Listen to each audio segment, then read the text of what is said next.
Odyssey. And I started with how disguises are used like in the modern day. One of my examples is camouflage. It's a method of concealment, and you blend in with the environment, and it's visual deception. And one of my examples was chameleons, because they change their skin color for defense. And another example of disguise is Halloween. It originated with the ancient Celtic festival of Samhain, and costumes were worn to ward off roaming of ghosts. And today it's a secular community event and based on dressing up. And then the ancient Greeks, they put a lot of importance on disguise. They believed that the gods would enter into the mortal world in disguise to check on human hospitality, or xenia. And an example of this is Odysseus. When he's a beggar, he acts like a god because he checks on the hospitable conduct of the suitors. And the gods, they also believe that the gods disguise themselves to fulfill a personal desire. So the mortals also use disguises for the same reason, for personal reasons. And an example of this is when Odysseus fulfills his desire to return home as a beggar, as a king and a husband and a father.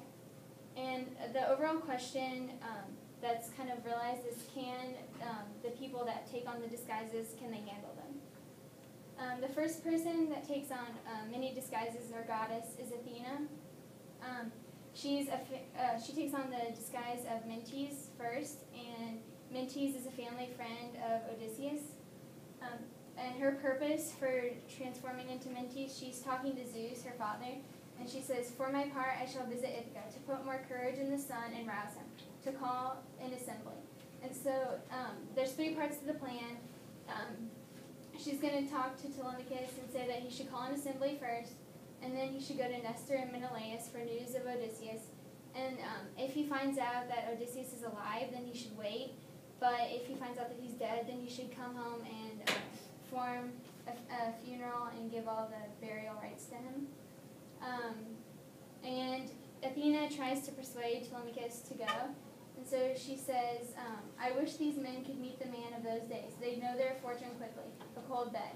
And this is foreshadowing because she's talking about the suitors and how soon Odysseus will come back and end up killing them. And Athena then, with this, Athena left him as a bird whistles upward, off and gone. So this is the bird motif that we constantly see through the book. Athena comes in the form of a bird or leaves in the form of a bird. Also, Athena uses disguise as mentor. This is when she's encouraging Telemachus again. And she says, "I'll find a ship for you and help you sail her." So she's going to help him get the crew and the ship ready so he can go to Menelaus and Nestor. And then she transforms into Telemachus to go into the city. And she says, "Disguised as Telemachus, she roamed the town, taking each likely man aside and telling him, 'Meet us at nightfall and at the ship.'" So once again, she's just getting the men to go with Telemachus to find news of Odysseus. She also, later in the epic poem, she transforms into Dymas' daughter. It says, "She entered the palace of Alcinous to make sure of Odysseus' voyage home."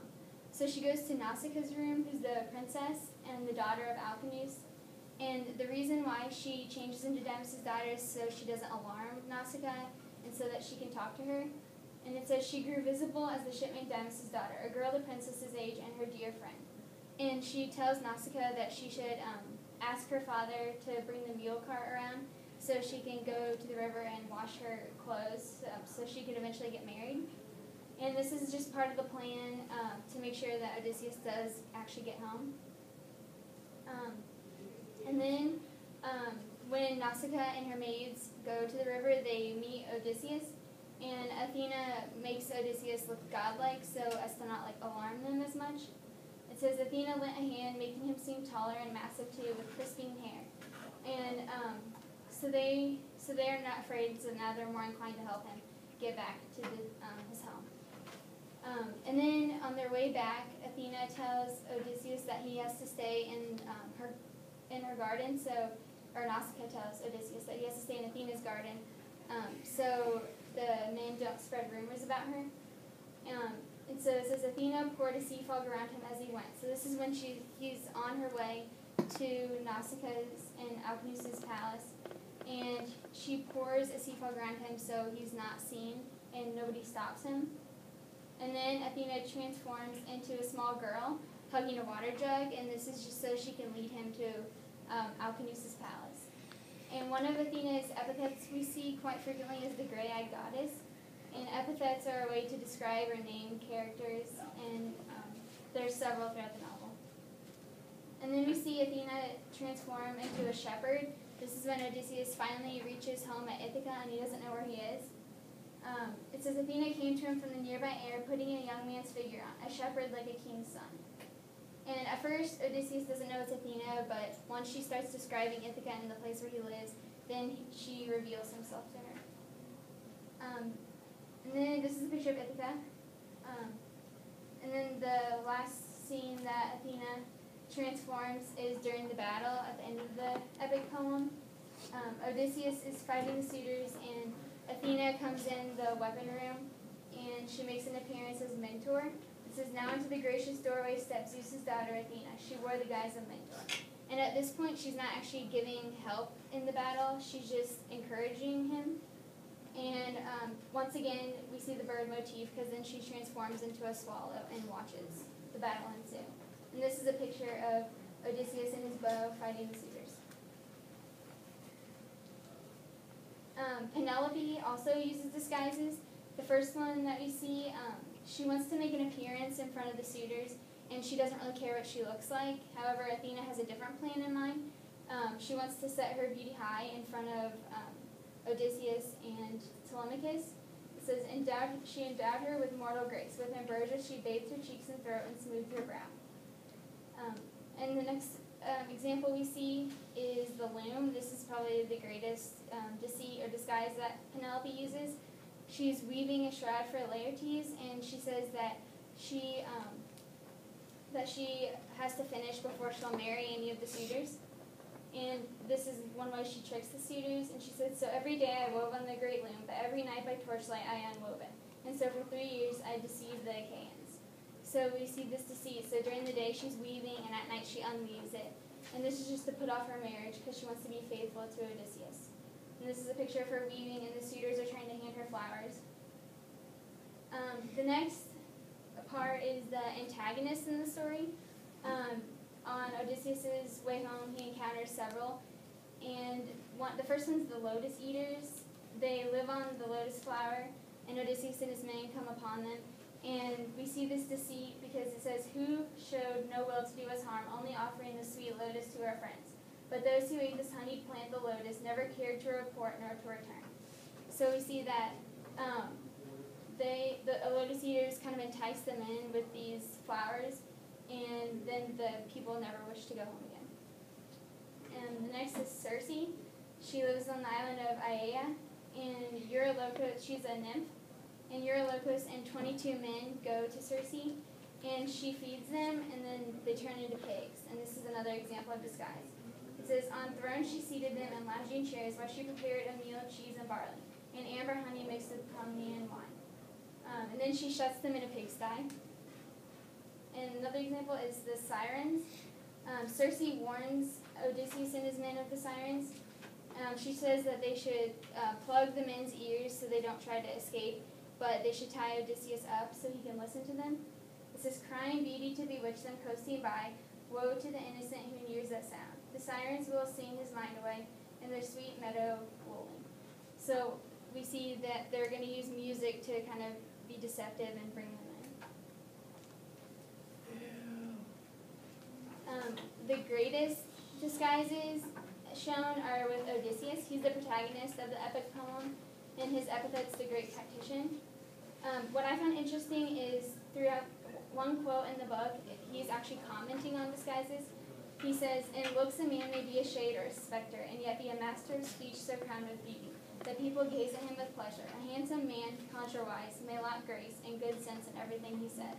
So he's saying, like, don't judge a book by its cover, because just because you see the physical outside doesn't necessarily mean that's what's on the inside. And so this is ironic because he's using a disguise at the time. One of his verbal disguises is when he says he's nobody to the Cyclops. Polyphemus traps them in his cave, and Odysseus and his men decide to get the Cyclops drunk so they can blind him. And he tells him, my name is nobody, and then they blind him. And so Polyphemus shouts out, nobody's tricked me, nobody's ruined me. This shows that the other Cyclopses were concerned, but then when he yells this, they leave because they're like, oh, okay, nobody's hurting you. And then the escape plan, this is Odysseus' form of deceit, is when, so 3 sheep could convey each man, I took the woolliest ram, the choicest of the flock, and hung myself under his kinky belly. So he ties 3 lambs together and then hides underneath them. And this is a disguise. And then he gets safe to sea, except we see his example of hubris or excessive pride when Odysseus yells his name and says who he actually is, and this breaks the disguise. His most prominent disguise is the beggar. Athena transforms him into a beggar. She says, I shall transform you, not a soul will know you. The clear skin of your arms and legs shriveled, your chestnut hair all gone. And then she tells him that he should go to the swineherd Eumaeus. And the purpose is to allow him to see Eumaeus' loyalty, and if he still is loyal and if he loves him. And he says, never again shall I have my lot for a master as mild as he was, anywhere, not even with my parents. So he's saying that he misses Odysseus more than he misses his parents, and that he was the kindest master. And we see a flaw in the disguise when Argos recognizes Odysseus. He said, but when he heard Odysseus' voice nearby, he did his best to wag his tail, nose down with flattened ears, having no strength to be nearer his master. And nobody's taking care of him while Odysseus was away, but he still managed to recognize him, even though he's in the form of a beggar. And another purpose of the beggar is so Odysseus can learn the persona of the suitors. It says, yes, try the suitors, you may collect a few more loves, and learn who are the decent lads and who are vicious, although no one can be excused from death. So Athena's saying that he can see which suitors are good and which suitors are bad, but they all still have to die. And another flaw in the disguise is his nurse, Euryclea. She sees through the disguise too. She sees the scar and she eventually finds out he's Odysseus. And we see that disguises are extremely important to Odysseus. He says, be quiet, keep it from the others, else I warn you I mean it too. If by my hand God brings the suitors down, I'll kill you, nurse or not. So he says that even though she raised him since he was little, he will still kill her if she breaks his disguise. And this is a picture of him closing Euryclea's mouth. And we see that Odysseus, he can't handle the disguise of when he's in the Cyclops of nobody because his pride and when he yells out who he is. But in this instance, he does handle it because it eventually leads him to become a father and to kill the suitors and become a husband and the king again. And he also wants to see if the cowherder and the swineherd are loyal and if they would fight for Odysseus if he came back. It says, would you be men enough to stand by Odysseus if he comes back? Would you bear arms for him or for the suitors? And the cowherder says, I'll let the master come, and Eumaeus agrees. So they are still loyal to him, and his disguise works because he found out that the suitors are just pillaging off of his house and don't have good intentions, and that that some people are still loyal to him, like the cowherd and the swineherd. And so the beggar disguise he was able to handle, but he wasn't able to handle nobody.